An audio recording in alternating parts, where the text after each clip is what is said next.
मैं अपनी बात शुरू करने से पहले सभी संतों, गुरुओं, महापुरुषों को नमन वंदन करता हूं। चंद बातें आपसे करनी है, कोई ज्यादा लंबी कहानी आपके साथ नहीं कहनी है, कोई भाषण देना ही नहीं है। देखिए, नेता बहुत सारे आएंगे और चले जाएंगे।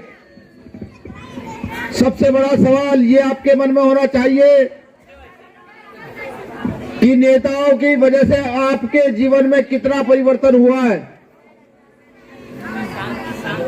इसमें तो कोई डाउट नहीं है कि अगर आप अच्छे नेता बनाते तो जिस रास्तों से मैं चलकर आया हूं, जहां खड़ोंजा है, कहीं मट्टी है, कहीं गड्ढा है, वो ना होता अगर आप अच्छे नेता बनाते।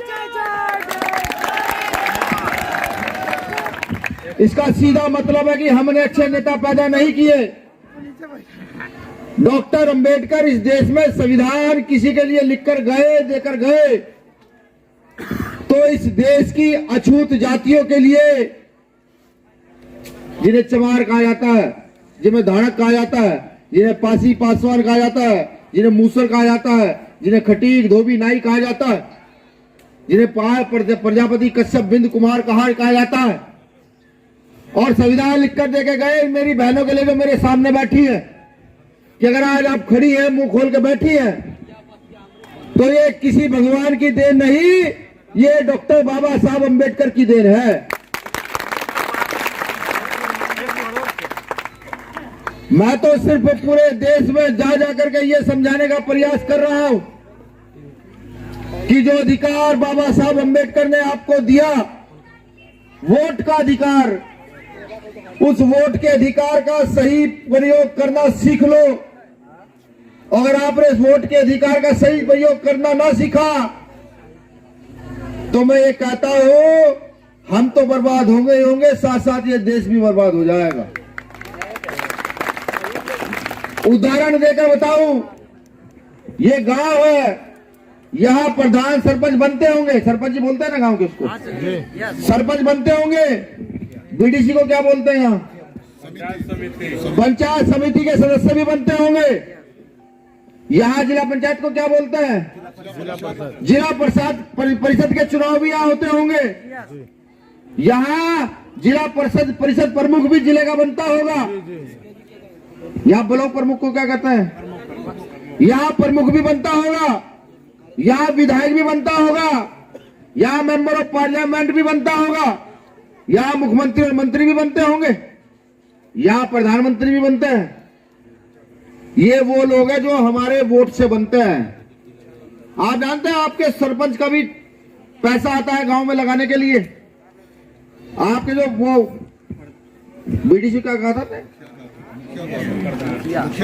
मुखिया को भी पैसा आता है यहाँ आपके गांव के उत्थान के लिए। जिला परिषद को भी पैसा आता है, जिला परिषद के प्रमुख को भी पैसा आता है, विधायक को भी पैसा आता है, और एमपी को भी पैसा आता है।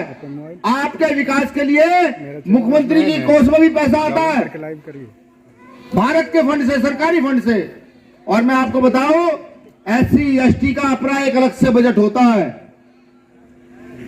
इस देश के दलितों का अपना भी एक अलग से बजट है। डॉक्टर अंबेडकर ये चीज लिख कर गए हैं। अब आप सोचिए कि अगर 100 रुपए आपके यहाँ के प्रधान को, प्रमुख को आता है, 100 रुपए पंचायत समिति को आते हैं, 100 रुपए पंचायत समिति के अध्यक्ष को आते हैं, 100 रुपए मुखिया को आते हैं, 100 रुपए विधायक को आते हैं, 100 रुपए एमपी को आते हैं, और 100 रुपए प्रधानमंत्री को आते हैं, मुख्यमंत्री को आते हैं, तो आपके गांव में अब तक कितना पैसा लगा है विकास के लिए? मुझे तो घर भी दिख रहे बिना प्लस्तर के हैं। इसका कारण समझते हैं कौन है? आप क्या सोचते हैं इसका कारण कौन है? बताइए। इसका कारण हम लोग हैं कि हमने अपने वोट का सही प्रयोग नहीं किया। मैं अगर एक जांच कमेटी बिहार सरकार यहाँ इस गांव के लिए बिठाए, मैं लिख कर देता हूं, यहां से लेकर जहां बाबा साहब अम्बेडकर की तस्वीर है ना, वहां तक के रास्ते के लिए कम से कम 50 लाख रुपए खाए जा चुके होंगे अभी तक, कम से कम 50 लाख रुपए। इन बातों को कोई आपके बीच करने नहीं आएगा। क्यों? क्योंकि सबके सब गरीबों के हक अधिकार खाना जानते हैं, उनके लिए कुछ करना नहीं जानते। बाबा साहब अम्बेडकर की प्रतिमा पर माला डालने आया था। मेरे साथियों ने बताया कि भैया यहाँ आसपास के गांव में एक ही प्रतिमा है। अभी जो मेन कार्यक्रम नवादा में है, सब लोग यहां से वहां चलेंगे और उस कार्यक्रम को सफल बना करके तब वापस आएंगे। मेरा सबसे निवेदन है, खास तौर से मैं चाहता हूं कि बुजुर्ग जरूर चलें, जिससे कि वो हमें सुन सके और हमें वहां आशीर्वाद दे सके। शुक्रिया।